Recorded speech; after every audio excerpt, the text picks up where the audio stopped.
வணக்கம்.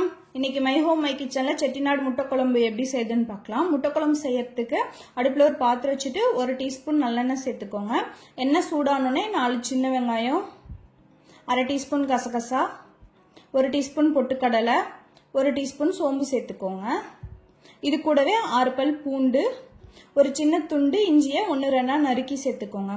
இப்போ இது எல்லாத்தையும் ஒரு 2 to 3 நிமிஷம் நல்லா வறுத்துக்கலாம்.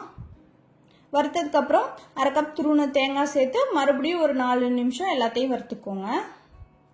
நல்லா வறுபட்டதுக்கு அப்புறம் அடுப்பு ஆஃப் பண்ணிட்டு இறக்கிடலாம். இதோட சூடு நல்லா குறையணும். நல்லா ஆறி சூடு குறைஞ்சதுக்கு அப்புறம் மிக்ஸி ஜாருக்கு மாத்திக்கோங்க.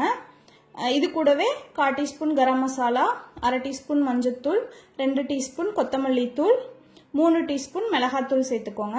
காரத்துக்கு தகுந்த மாதிரி நீங்க மிளகாத்தூள் சேர்த்துக்கலாம். அப்புறம் இது எல்லாத்தையும் அரைக்கிறதுக்கு தேவையான அளவுக்கு தண்ணி சேர்த்து நல்லா மைய அரைச்சி எடுத்துக்கோங்க. இப்போ மசாலா அரைச்சாச்சு.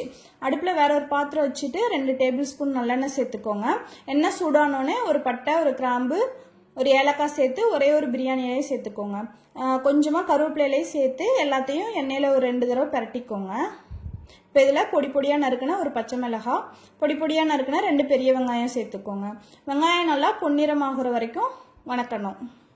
வெங்காயம் நல்லா வதங்கினதுக்கப்புறம் பொடி பொடியாக நறுக்கினா ஒரு தக்காளி பழம் சேர்த்துக்கோங்க.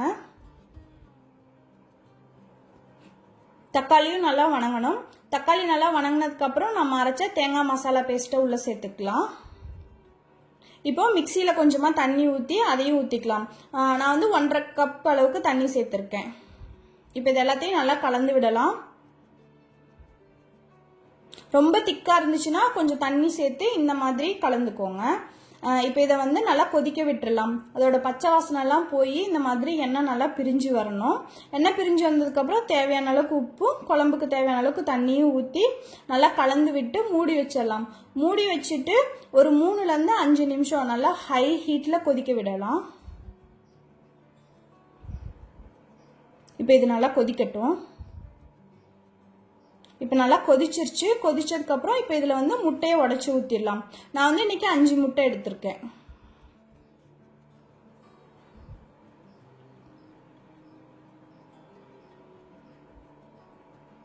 முட்டை எல்லாத்தையும் உடைச்சு ஊத்திட்டு மூடி வச்சிடலாம். மூடி வச்சுட்டு 5 to 8 நிமிஷம் மீடியம் இல்லைன்னா ஸ்லோ ஃப்ளேம்ல வச்சு குக் பண்ணுங்க.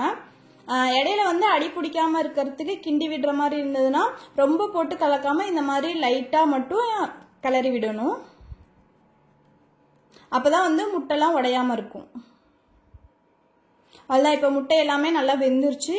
மேல கொஞ்சமா கருவேப்பிலையில தூவிட்டு அடுப்பு ஆஃப் பண்ணிடலாம். நம்மளோட செட்டிநாடு முட்டை குழம்பு ரெடி ஆயிடுச்சு. இது இட்லி கூட, தோசை கூட, சாப்பாடு, சப்பாத்தி, இடியாப்பம் எல்லாத்து கூடயும் நல்லா இருக்கும். நான் இன்னைக்கு இடியாப்பத்து கூட சாப்பிட்டதான் செஞ்சிருக்கேன். அப்புறம் உங்களுக்கு இந்த சமையல் வீடியோ பிடிச்சிருந்தா மை ஹோம் மை கிச்சனுக்கு சப்ஸ்கிரைப் பண்ணுங்க.